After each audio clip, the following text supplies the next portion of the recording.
1720년 5월 25일 성 안토니우라는 배가 마르세유 항구에 들어왔다. 이 배는 북아프리카에서 목화와 비단을 실어왔는데 선원 두 사람이 다른 것도 함께 가지고 왔다. 그것은 흑사병이었다. 불과 몇 달도 안 되어 9만 명의 마르세유 주민들 가운데 5만 명 이상이 죽어갔다.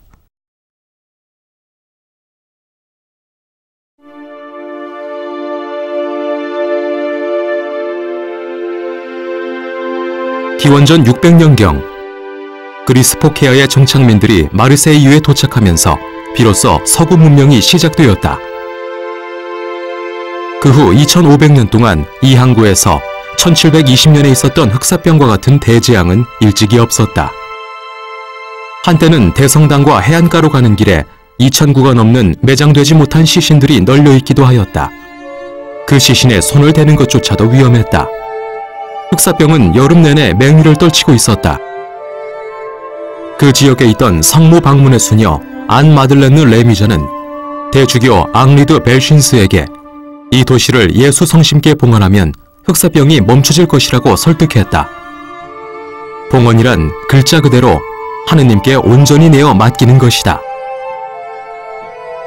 1720년 11월 1일 대주교는 오늘날 그의 이름으로 명명된 거리에서 예수 성심께 드리는 봉헌식을 거행하였다. 전염의 위험에도 불구하고 이 예식에 시의회 의원들과 시민들이 함께했다.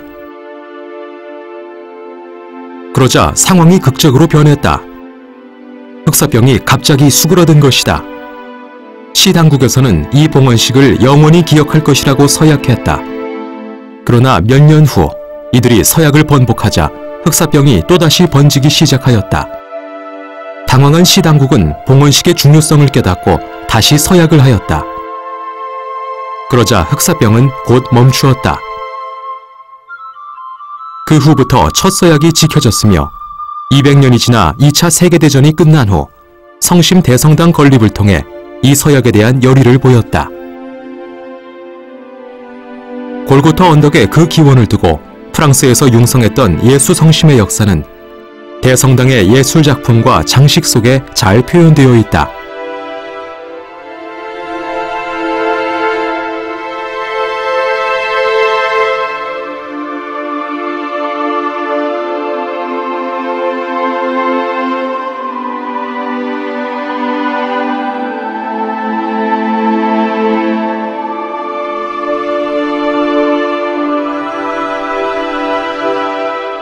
마르세유는 지금도 예수 성심의 도시로 알려져 있다.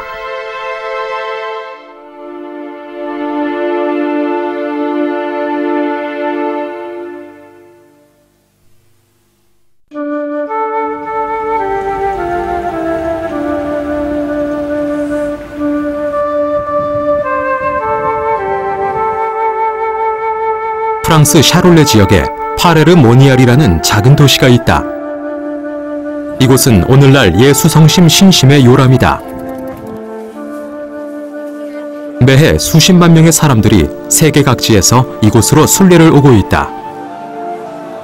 이렇게 사람들이 순례를 오는 이유는 마르세유에서의 흑사병 발생 수십 년 전인 1673년에서 1690년 동안 이곳 성당에서 있었던 일련의 사건들 때문이다. 이 모든 일은 성모 방문의 수녀였던 마르가리타 마리아 알라코크에게 부활하신 주님께서 나타나면서 시작되었다. 마르가리타 마리아 성녀는 1647년 베로브르에서 태어나 이곳에서 세례를 받았다. 어린 시절 그녀는 미망인이 된 어머니와 함께 친척들로부터 많은 고초를 겪으며 살았다. 20대 초반 인근 파레르 모니알에 있는 성모 방문회에 입회하였으며 1690년 43세의 나이로 세상을 떠날 때까지 그곳에서 살았다. 그녀는 수녀원에 들어가자마자 일련의 환시들을 체험하였으며 이로 인해 삶이 완전히 바뀌게 되었고 이후 가톨릭교회 신심의 역사에 헤아릴 수 없는 많은 영향을 끼치게 되었다. 그녀는 1673년 12월 27일 사도 요한 축일에 있었던 일을 다음과 같이 적었다. 어느 날 잠깐 휴식을 취한 후 저는 거룩한 성체 앞에서 기도를 드리고 있었습니다. 그때 저는 하느님의 현존에 의해 꿰뚫어지는 것을 느꼈습니다. 그 힘이 너무 강하여 의식을 잃게 되었고 제가 있는 곳이 어디인지조차 알지 못할 정도였습니다. 그러면서 저 자신은 성령께 온전히 내맡겨졌고 제 마음은 그분 사랑의 힘에 완전히 굴복되었습니다. 그분께서는 제가 오랫동안 당신의 성스러운 품에서 쉴 수 있도록 해주셨고 그곳에서 그분 사랑의 경이로움과 설명할 길 없는 성심의 신비를 저에게 드러내 주셨습니다. 이 모든 일은 그분께서 다음과 같이 말씀하시는 것처럼 저에게 다가왔습니다. 나의 신성한 심장은 모든 인류와 특히 너를 향한 사랑으로 이렇듯 타오르고 있다. 이 타오르는 사랑의 불꽃을 더 이상 내 안에 담고 있기엔 너무도 크기에 너를 통해 이 사랑이 모든 이에게 멀리 그리고 널리 퍼져나가야 한다. 그리하여 이 불타는 사랑이 모든 사람들 앞에 드러나게 될 것이다.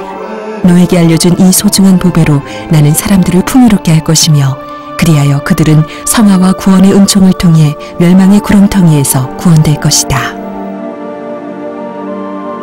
세 번의 비슷한 환시가 더 있었다. 가장 유명한 환시는 2년 후 1675년 그리스도 성체 성혈 대축일 그 다음 주간에 나타났다. 그런 후 저에게 당신의 성심을 보여주시며 그분께서 말씀하셨습니다. 세상 모든 이들을 향해 사랑으로 불타는 이 성심을 보아라. 이 성심은 그들에게 사랑을 밝히기에 멈춤이 없고 부족함이 없다. 하지만 많은 이들이 이 성스러움을 공경하지 않고 모독하고 있으며 내 사랑의 성사에 마음이 무뎌지고 또 경멸하고 있으며 그들은 내 사랑과 은총을 저버리고 있다. 주님께서는 그리스도 성체 성혈 대축일 다음 주 금요일에 특별히 당신의 성심을 기릴 것을 청하셨다. 그리고 신자들에게 그날 성체를 영하고 경건한 마음으로 그분 성심께 보속을 드리도록 청하셨다. 이는 그동안 제대 위에서 거행된 성체 성사를 통해 그분께서 받으신 불경과 불손을 보속하기 위함이다. 주님께서 계속 이르셨다. 나는 너에게 약속한다. 내 성심은 더욱 커져 성심을 공경하고 전파하는 이들에게 그 사랑을 넘치도록 맛보게 할 것이다. 알라코크 성녀 자신도 이런 환시가 참된 것인지 의심스러웠다. 그래서 그녀는 이러한 체험에 대해 이야기하기를 꺼려했다. 그때 예수의 사제 클로드 라 콜롱비에르가 이 수녀원의 지도 신부로 임명되었다. 그녀는 콜롱비에르 신부에게 모든 것을 털어놓았다. 콜롱비에르 신부는 환시가 참된 것이라는 결론을 내렸다. 환시들이 신약 성경의 말씀들과 차이가 없었기 때문이었다. 다만 하느님의 사랑과 자비를 강조할 뿐이었다. 이 환시들은 죄인들이 성심 안에서 무한한 자비를 얻게 될 것이라는 위로의 메시지를 담고 있었다. 이는 하느님의 정의를 강조하던 당시의 분위기와는 사뭇 다른 것이었다. 계시에 따라 마르가리타 마리아 알라코크와 클로드 콜롱비에르는 1675년 6월 21일 특별한 일을 행하였는데 그것은 교회 역사에서 새로운 시작이었다. 이들은 예수님의 간절한 요청에 따라 자신들을 성심께 봉헌하였던 것이다. 그때까지 사람들은 세례를 제외하고는 자신을 봉헌하는 일이 없었다. 신약 성경에서 자기 봉헌의 유일한 예는 최후의 만찬에서 예수님께서 행하신 것이었다. 이후 오랜 세월 동안 사람들을 봉헌하는 것은 주교의 특권이었으며 결코 개인의 뜻에 따라 이루어진 적이 없었다. 오직 주교만이 동정녀와 국왕 또는 다른 주교들을 봉헌할 뿐이었다. 그리스도인으로서 보다 투신하는 삶을 살고자 하는 개인적인 선택은 단순히 그리스도를 따르고 닮고자 하는 개인적인 열망으로만 간주되었다. 알라코크와 콜롱비에르의 이 같은 봉헌은 45년 후 흑사병이 만연했을 때 마르세유의 주교뿐만 아니라 그 후에도 수많은 사람들, 가정, 수도회, 도시, 그리고 여러 국가에 같은 영감을 불어넣었다. 콜롱비에르는 런던 세인트 제임스 궁전에서 후에 잉글랜드의 여왕이 되었던 마리 공작 부인의 개인 고해 사제로 몇 달 동안 있었는데 그는 여왕의 경당에서 마르가리타 마리아 알라코크로부터 알게 된 신심에 대해 강론은 하였다. 그러나 그는 알라코크에 관한 일에 대해 공공연히 언급하는 것을 삼갔다. 후에 콜롱비에르는 티투스 오츠의 정치적 음모 사건에 연루되었다고 부당하게 고발되어 투옥된 후 프랑스로 추방되었다. 다행히 외교 면책 특권이 그의 목숨을 구했다. 그는 1682년 파레의 이 방에서 숨을 거두었다.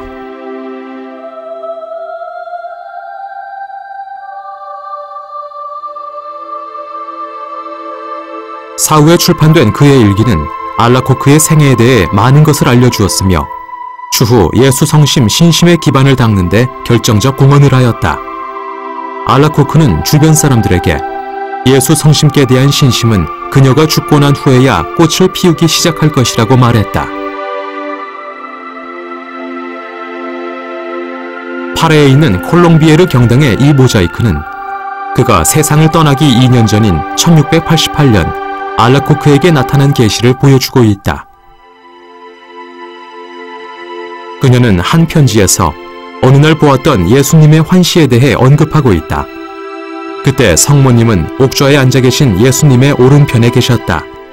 예수님 앞에는 성모 방문회의 창설자인 성 프란치스코 살레시오와 콜롱비에르, 그리고 예수 성심께 스스로를 봉헌한 예수의 몇몇 사제들과 성모 방문회 수녀들이 있었다. 환시에서 주로 말씀을 주고 계신 분은 성모님이셨다. 마르가리타 마리아는 다음과 같이 적었다. 좋으신 사제 콜롱비에르를 향해 성모님께서는 예수 성심을 가리키며 말씀하셨습니다. 내 아들의 충실한 종인 너에게 이른다. 너는 이 소중한 보배의 큰 몫을 갖게 될 것이다. 이 보배가 성모 방문회의 딸들에게 주어져 사람들에게 알려지고 전해진다면 예수의 사제들에게는 이 보배의 가치와 유익함을 보이고 알리는 몫이 주어질 것이다. 그리하여 사람들은 존경과 감사의 마음으로 이 보배를 받아들이고 큰 선익을 얻게 될 것이다. 그들이 이러한 기쁨을 성심께 가져오면 예수 성심께서는 그들의 사도직에 풍성한 축복과 은총을 내리시어 그들은 그들의 노고와 기대를 뛰어넘는 큰 열매를 맛보게 될 것이다. 그리고 이것은 그들 자신의 구원과 완덕에도 유익이 될 것이다. 예수 회원인 콜롱비에르 신부의 동료들은 처음에는 예수 성심의 신심에 대해 별다른 열의를 보이지 않았다. 심지어 장상들은 콜롱비에르와 알라코크의 절친한 친구인 장크로아제가 젊은 예수 회원들에게 예수 성심의 신심에 대해 말하는 것도 금하였다. 예수 성심에 대한 내용들이 지나치게 좋았기에 참된 것으로 생각되지 않았던 것이다. 이러한 초기의 미지근한 반응은 점차 열정으로 변하기 시작하였다. 예수 성심의 신심을 장려하고 설교하는 것은 점차 예수에 내에서 가장 기쁜 직무가 되었다. 장크로아제와 조셉 드 갈리페와 같이 예수 성심을 장려하던 사제들은 콜롱비에르 신부보다 오래 살았다. 크로아제는 알라코크의 시성을 위한 전기를 썼고 드 갈리페는 그리스도께서 몸소 요청하신 예수 성심 대축일을 제정하기 위해 여러 글들을 썼다. 18세기 스페인에서는 예수 성심의 신심이 들불처럼 번져나갔다. 이는 아우구스티노 카르다베라스와 베르나르도 데 오요스와 같은 예수 회원들의 노력 때문이었다. 예수 성심의 신심은 스페인을 통해 남미로 빠르게 전파되었다. 이곳에서 예수 성심은 특히 20세기 대중신심에 중요한 역할을 하게 되었다. 예수 성심이 전파되는 데에는 주로 성모 방문의 수녀들과 예수 회원들의 역할이 컸다. 그들은 예수 성심이 온 인류의 구세주께 드리는 봉헌을 전파하고자 하는 이들에게 매우 유익한 것이라고 확신하였던 것이다. 알라코크는 베네딕토 15세에 의해 1920년 5월 13일 시성되었고 콜롱비에르는 요한 바오로 2세에 의해 1992년 5월 31일 시성되었다. 그렇다면 우리는 왜 예수 성심께 우리를 봉헌하는가? 사람들은 예수 성심께 대한 경배를 통해 자신들이 육화된 말씀에 의해 무로부터 사랑으로 창조되었다는 사실을 매 순간 더 잘 이해할 수 있었습니다. 그리고 세상의 감실 속에 계시는 그리스도께서 언제나 우리를 위해 기도하고 계신다는 사실을 더 잘 알 수 있었습니다.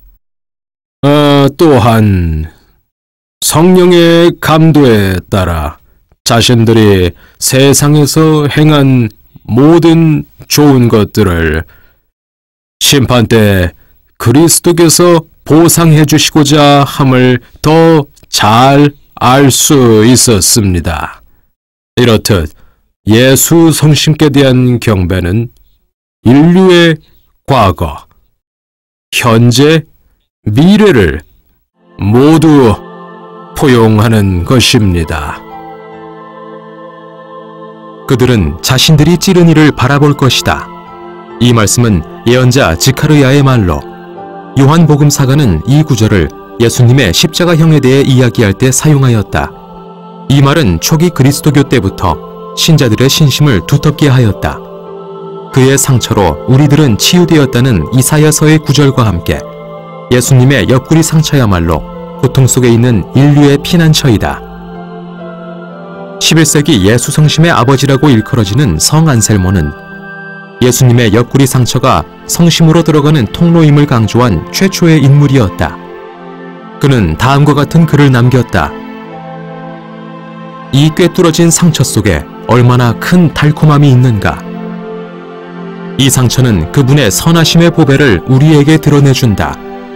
우리를 위한 그분 성심의 사랑을 드러내주는 것이다.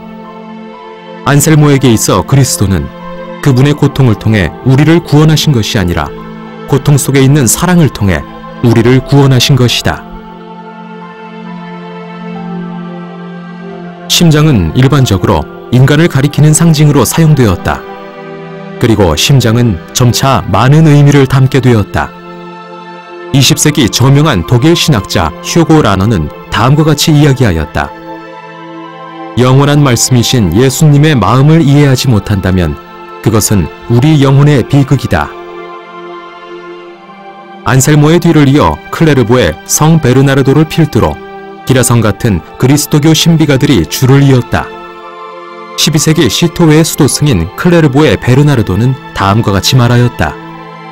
창이 주님의 옆구리를 꿰뚫고 당신의 심장을 관통했던 것은 주님께서 우리의 연약함 안에서 우리와 함께 아파하시겠다는 뜻이다. 이로써 성심의 비밀은 육체에 열려진 상처를 통해 드러난 것이다. 베르나르도의 뒤를 이어 아시시의 프란치스코, 알베르토, 보나벤투라, 젤두르다, 시에나의 카타리나가 있었다. 13세기부터 15세기에 이르는 시기는 도미니코 수도회 회원들과 프란치스코 수도회 회원들의 설교로 모든 유럽이 눈물을 흘리던 시기였다고 알려져 있다. 예수 성심은 당시 도미니코의 하일리 수소와 프란치스코의 시에나의 베르나르디노와 같은 수도자들의 설교에서 두드러지게 드러났다. 16세기 유럽이 종교개혁의 진통을 겪고 있을 때 카르투시오 수도회가 예수 성심의 전통을 계승하였다. 독일의 사도로 알려진 예수회 베드로 카니시오 성인이 예수 성심에 대한 신심을 알게 된 것도 쾰른에 있는 카르투시오 회원들과의 접촉을 통해서였다. 17세기 초반 장 웨드 성인은 프랑스 북부에서 예수님과 성모님의 성심에 대한 신심을 전파하였다.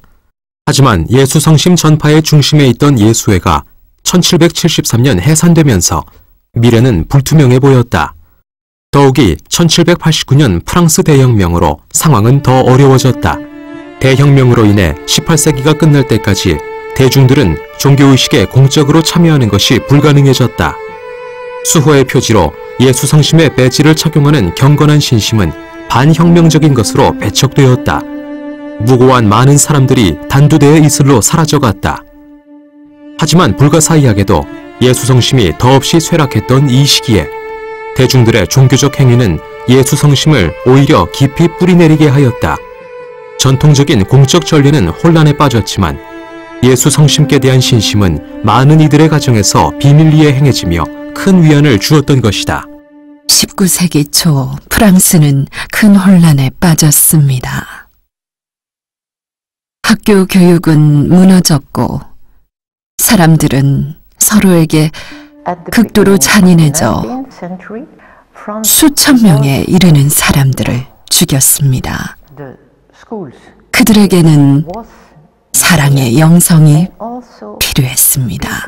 지상에 내려오신 하느님의 연민과 동정이 필요했던 것입니다. 성녀 마들렌 소피 바라의 부패하지 않은 시신은 브뤼셀에 있는 그녀가 창설한 수녀회의 한 공동체에 모셔져 있다. 1800년 소피 바라가 창설한 예수성심 수녀회는 후에 성심을 수도회의 이름으로 선택한 280개 이상의 남녀 수도회의 효시가 되었다.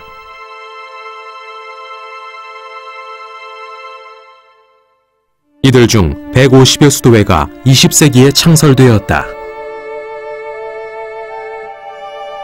종종 사람들은 그녀가 예수 성심을 여러 곳에 전파했던 예수의 영성을 따른 것만으로 생각하곤 합니다. 하지만 그녀는 프랑스 영성학파의 많은 부분을 취하였으며 그녀의 영성은 매우 애정어린 것입니다. 드 베릴 추기경과 샤롤드 콩드랭 그리고 자크 올리에는 프랑스 영성학파의 창시자였다. 이들은 그리스도의 신비체에 대한 바오로 사도의 교리를 매일 일상에서 적용할 수 있는 방안을 찾고 있었다. 이와 관련하여 소화 데레사 성녀는 이렇게 썼다. 만약 교회가 여러 지체들로 구성된 몸이라면 반드시 가장 고귀한 지체를 가지고 있어야 합니다. 그것은 마음이어야 합니다. 사랑으로 불타는 마음이어야 합니다. 19세기 새로운 수도회들은 알라코크에게 드러난 계시의 바탕을 둔 영성을 수용하였다. 그들의 두드러진 특징은 예수 성심께 자신을 봉헌하는 것이었다. 이러한 성심께의 봉헌은 다양한 사도적 열정으로 표출되었는데 그것은 특히 선교에 대한 열정과 용기 있는 행동으로 나타났다. 이 중 가장 특출한 사람은 벨기에 출신으로 예수 성모 성심 수도회에 있던 몰로카이 섬의 다미안 신부였다. 하와이 인근 조그만 섬에서 그가 보여준 용기 있는 삶은 예수 성심 그리고 그가 사랑하는 나병 환자들에 대한 사랑의 표현이었다. 그 사랑은 결국 그를 나병에 쉽게 노출시켰고 결국 그는 나병에 걸려 고통을 받게 되었다. 1889년 나병으로 죽음을 맞이하면서 그는 다음과 같이 말하였다. 이렇게 성심의 아들로서 죽는다는 것이 얼마나 달콤한 일입니까? 유명한 스코틀랜드 소설가이자 개신교 장로교회의 신자인 로버트 루이스 스티븐스는 같은 신자들 사이에서 다미안 신부가 성적인 접촉으로 인해 나병에 걸렸다고 했을 때 격분하며 다미안 신부를 옹호하였다. 다미안 신부는 교황 요한 바오로 2세에 의해 시복되었다. 나폴레옹의 첫 통치 기간의 말로였던 1844년 예수회가 재건된 후 예수회원들은 프랑스 바알에서 기도의 사도직을 시작하였다. 처음에 이 운동은 주로 젊은 예수회원들이 사제로 양성받는 기간 동안 그들의 연합을 예수 성심께 봉헌하도록 독려하기 위한 것이었다. 하지만 오늘날 이 운동은 전 세계 수백만 명의 사람들에게 영감을 주어 그들의 일상생활을 예수 성심께 봉헌하도록 하고 있으며 그러므로 해서 그들의 모든 일상생활에서 하느님의 축복을 받고 다른 사람들을 돕는 사랑의 원천이 되고 있다. 1898년 개척자협회의 창시자인 아일랜드 예수회원 제임스 컬렌 신부는 예수 성심께 대한 공경의 마음으로 모든 종류의 알코올을 금주하는 특별한 봉헌을 창안하였다. 그는 이 봉헌이 과음에 대한 보석이 될 것이며 기도에 참회의 의미를 더해줄 것이라고 믿었다. 기도의 사도직에 영감을 받은 이 운동은 알코올과 약물로 의존 희생자들을 위해 매일 예수 성심께 기도를 드렸던 전 세계 수십만 명의 사람들로부터 지지를 받았다.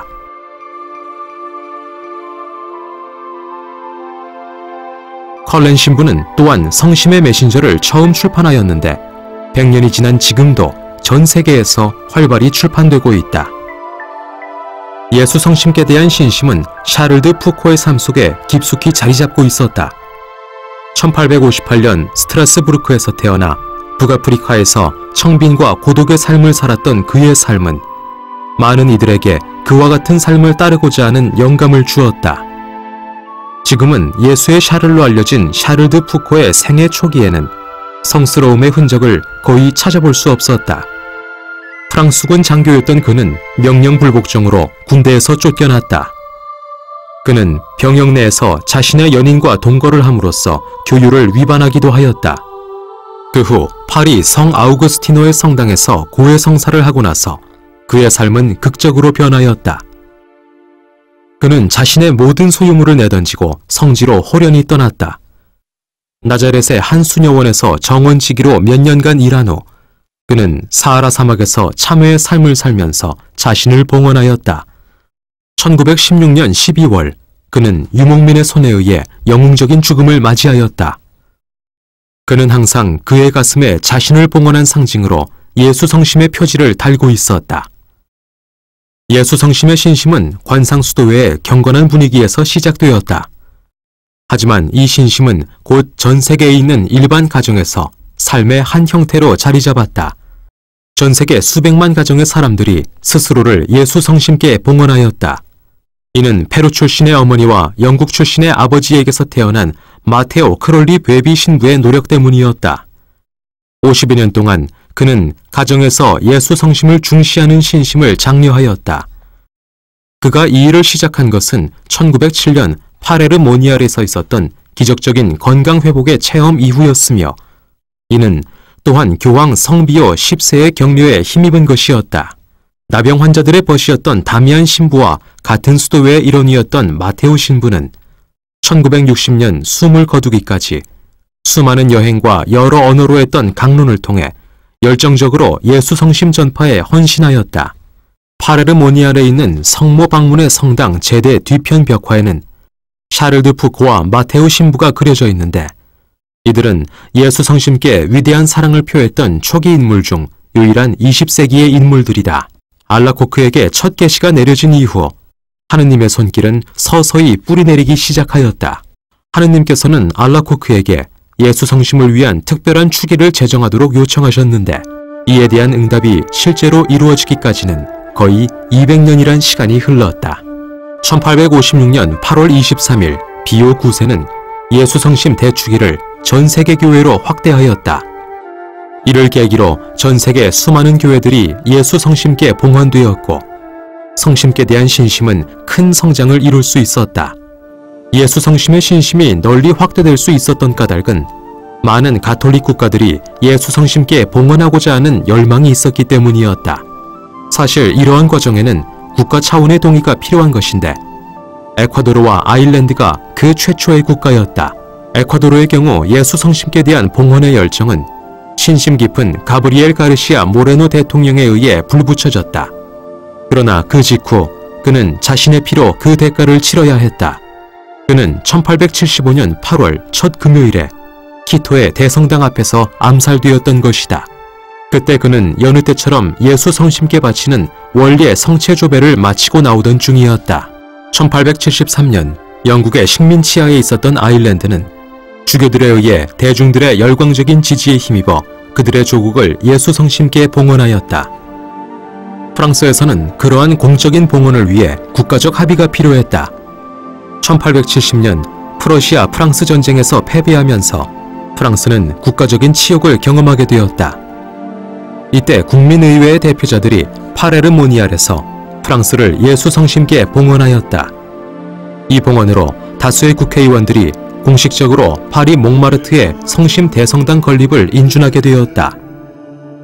이 건축은 알렉상드르 르장틸과 위베르 로우드 플레리라는 두 명의 평신도가 주도하였다. 높이 솟은 흰색의 몽마르트 성심 대성당은 세계에서 가장 유명한 건축물 중의 하나로서 이는 그리스도인으로서 자신들의 소명을 온전히 봉헌하고자 했던 프랑스인들의 열망을 상징한다. 50년이 지난 1919년 몽마르트 대성당이 예수 성심께 봉헌이 되자 이 성당은 프랑스뿐만 아니라 전 세계에 기도와 회심의 중요성을 알리는 상징이 되었다. 예수께서는 그의 사도들에게 기도뿐만 아니라 회심의 중요성에 대해서도 강조하셨다. 너희도 회개하지 않으면 모두 그처럼 멸망할 것이다. 당시 리샤르 추기경과 파리의 대주교들은 몽마르트 대성당을 모든 그리스도인 삶의 의무인 기도와 회심을 상징하는 것으로 여겼다. 이들의 지지에 힘입어 몽마르트 대성당은 예수 성심을 기리는 기도와 회심의 본거지가 되었다.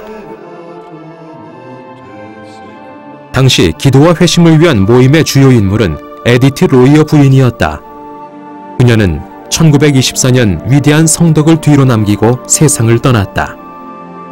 철학자 모리스 블롱델의 장모였던 그녀는 2세기 이전 알라코크에게 드러났던 계시의 버금가는 예수 성심의 계시를 체험하였다.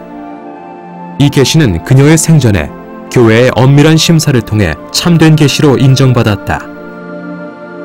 두 팔을 펼치고 있는 이 예수 성심상은 현재 갈멜의 수도원으로 쓰이고 있는 로이어 부인의 집에서 있었던 환시에 따라 1878년에 제작되었고 지금은 그녀가 소속된 본당 제대에 놓여 있다.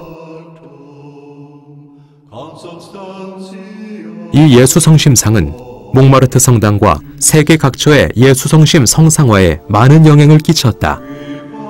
자신의 성심을 가리키고 있는 가장 전통적인 예수 성심의 이미지는 알라코크가 보았던 환시이다. 이 이미지와 함께 전 인류에게 호소하는 의미로 두 팔을 활짝 펼친 이 이미지도 널리 사용되고 있다. 이 이미지는 우리들에게 그분의 사랑에 응답할 것을 호소하고 있다. 알라코크 성녀는 1873년 파레르모니아를 순례 중인 로이어 부인에게 나타나 성녀가 받은 계시에 따라 행동하도록 용기를 주었다. 알라코크는 그녀에게 다음과 같이 말했다.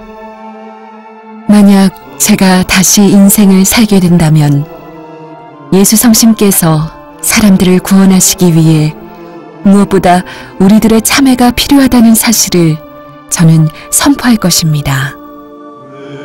예수 성심께 대한 사랑은 그분의 자비하심에 대한 확신이나 기도, 영성체, 순례만으로는 이루어질 수 없으며 참회의 실천이 함께 이루어져야만 한다는 사실을 외치고 싶습니다.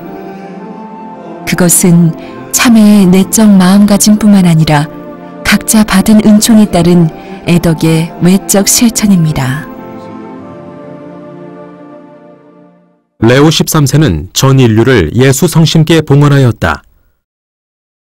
이는 착한 목자 수녀 외에 포르투갈 수녀원에 있던 마리아 드로스테의 요청에 따른 것이었다. 마리아 드로스테 수녀는 성심에 복된 마리아라는 이름으로 시복되었다. 주님께서는 그녀에게 전 세계가 예수 성심께 봉헌되기를 원하신다는 뜻을 알려주었다. 그녀는 그것을 교황께 알렸고 얼마 후 이 메시지는 참된 것으로 인정되었다.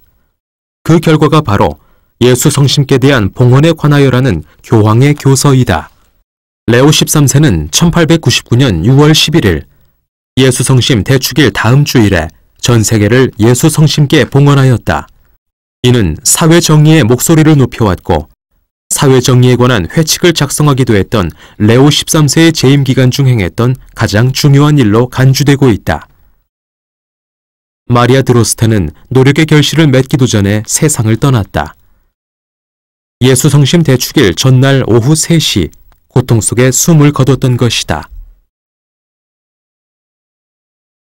레오 13세는 예수 성심의 이미지에서 미래의 표징을 보았는데 이것은 4세기 콘스탄티누스 황제가 본 십자가의 표징에 버금갈 만한 것이다. 교서에서 레오 13세는 다음과 같이 말하였다. 교회가 당시 제도를 정착시키던 때에는 황제들의 멍에에 의해 짓눌려 왔습니다. 하지만 한 젊은 황제가 하늘에서 십자가를 보았을 때 이는 상서로운 전주가 되어 곧 교회의 영광스러운 승리가 뒤따르게 되었습니다. 오늘날 또 다른 복된 천상의 표징이 우리들의 눈에 들어오게 되었습니다. 그것은 예수 성심이며 이 성심으로부터 십자가는 세워지고 사랑의 불꽃 속에 눈부신 광희를 떨치게 되었던 것입니다. 우리는 예수 성심께 희망을 둘 것이요 그로부터 구원을 찾아야 할 것입니다. 레오 13세는 모든 이들의 마음의 임금이시자 중심이신 예수 성심께 기도하기를 바라셨다. 이로써 20세기 초 예수 성심을 만물의 임금으로 섬기는 신심이 태동하게 되었다. 비오 11세는 이 같은 신심이 1차 세계대전 이후 점증하는 전체주의의 해독제가 될 것으로 보았다. 1925년 비오 11세는 새로이 그리스도 왕 대축일을 제정하였다. 그럼으로써 그는 레오 13세에 의해 시작된 예수 성심 대축일의 세계 봉헌이 그리스도 왕 대축일에 해마다 갱신되기를 원했다. 따라서 예수 성심 대축일과 그리스도 왕 대축일은 서로 관련이 있다. 1928년 비오 11세는 그의 서간문 지극히 자비로우신 구원자에서 예수 성심을 우리 믿음의 최상의 요체라고 말하였다. 이 신심을 행하면 우리는 예수 그리스도를 더욱 친밀히 알게 될 것이며 우리의 마음은 보다 부드럽게 그분을 사랑하게 될 것이고 보다 관대하게 그분을 따르게 될 것이다.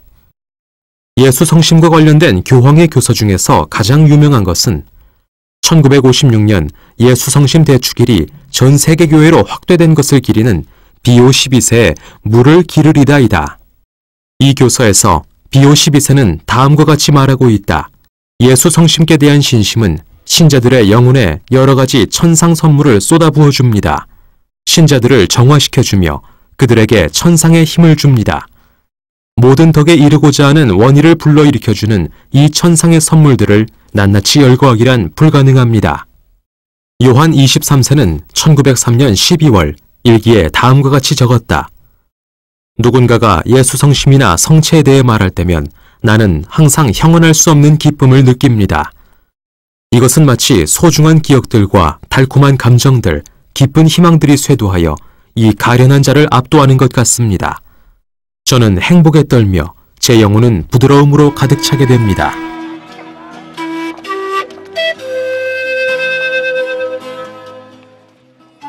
예수 성심 대성당은 수많은 사람들의 마음을 모아들이고 있습니다.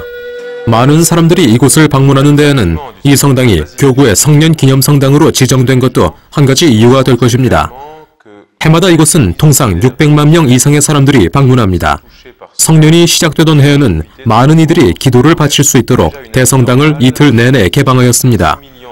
이곳에는 두 전례가 있는데 그것은 예수 성심께 드리는 기도와 성체 조배입니다. 이 두 가지는 동전의 양면과도 같습니다. 사람들은 하느님의 사랑에 자신을 맡기어 그분의 사랑으로 자신이 변화될 수 있기를 기도하고 있습니다. 지금 이렇게 많은 사람들이 이곳을 찾아오는 것은 미래를 위한 좋은 표징이라고 할 수 있습니다.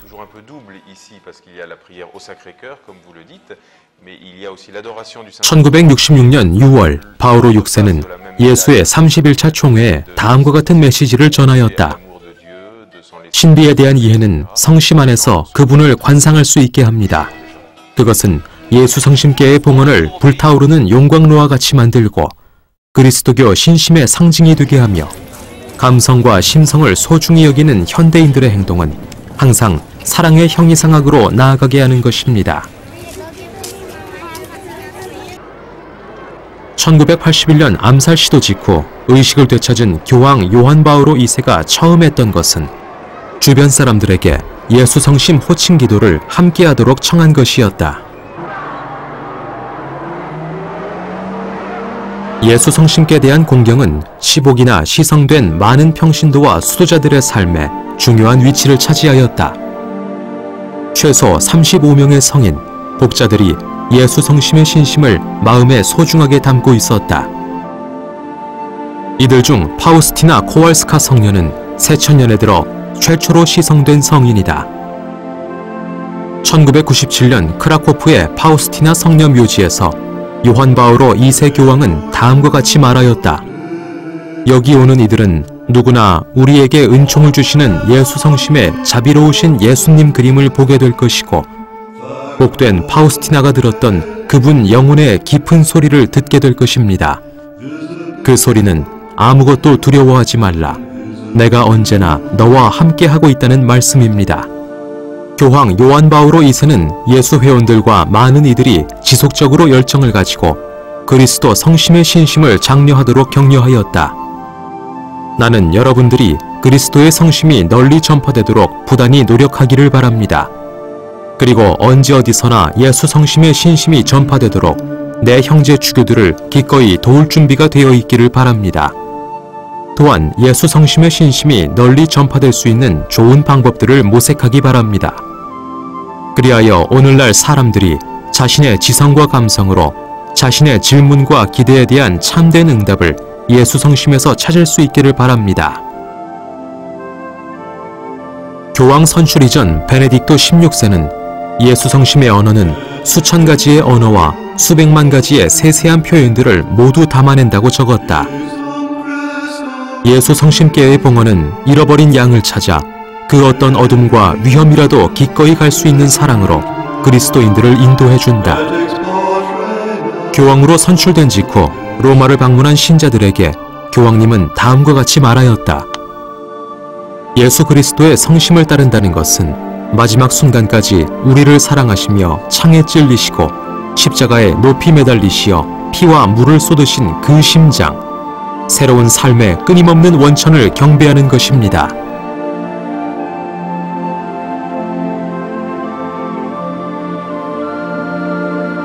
스페인 바스크 출신이며 예수의 총장이었던 베드로 아루페 신부는 개인적으로 20세기 동서양의 최대 비극을 모두 체험한 사람이다. 학창시절 그는 스페인 내전을 겪었고 원자폭탄 투하 당시에는 일본 히로시마에 살고 있었는데 그곳은 폭발지에서 고작 8km 떨어진 곳이었다. 예수의 건물은 손상을 입었지만 그 누구도 다친 사람은 없었다. 곧 그와 그의 동료들은 희생자들을 돕기 위한 조직을 처음 만들었다. 베드로 아루페 신부가 중풍에 걸려 생애 마지막 9년 동안 병상에 누워 있었을 때 그는 다음과 같이 말하였다. 여러분들이 제게 조언을 원한다면 저는 이렇게 말하고 싶습니다. 저는 예수 외에서 54년을 살았고 총장으로 16년 가까이 살면서 예수 성심의 신심에는 엄청난 힘이 있다는 사실을 알게 되었습니다. 우리들 각자는 그 힘을 스스로 발견해야 합니다.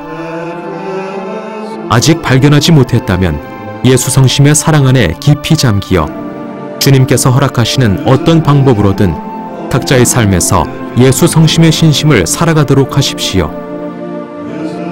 그때 우리는 하느님의 특별한 은총을 체험하게 될 것입니다.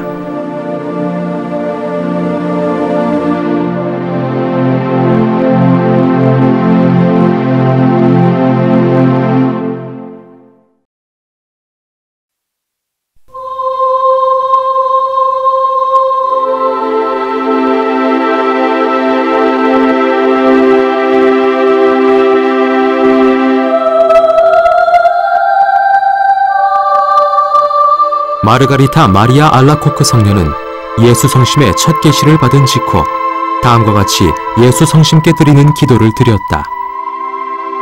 지극히 거룩하신 예수 성심이여, 저의 생명, 생각과 말과 행위, 그리고 아픔과 고통을 당신께 봉헌하오니 제 존재에 지극히 보잘것없는 것조차 당신께 영광 드리고 당신을 사랑하고 섬기는데 남김없이 쓰이게 하소서. 오, 지극히 성스러운 예수 성심이여, 제 사랑의 단 한 분뿐인 이미시여, 제 생명의 보호자시며 제 구원의 약속이시여, 제 죽음의 순간 저의 피난처 되어주소서. 지극히 아름다운 성심이여, 하느님의 옥자 앞에 저를 의롭게 하시고 제가 마땅히 받아야 할 그분의 분노로부터 저를 지켜주소서. 저의 모든 신뢰를 당신께 두으며 저의 나약함을 당신께 의탁하오며 오로지 당신의 관대하심에 저를 맡기나이다. 당신의 지고하신 눈에 어긋난 모든 것들을 저에게서 없애주시고 제 심장에 당신의 신성한 낙인을 찍어주시어 제가 결코 당신 곁을 떠날 수 없음을 잊지 않게 하소서.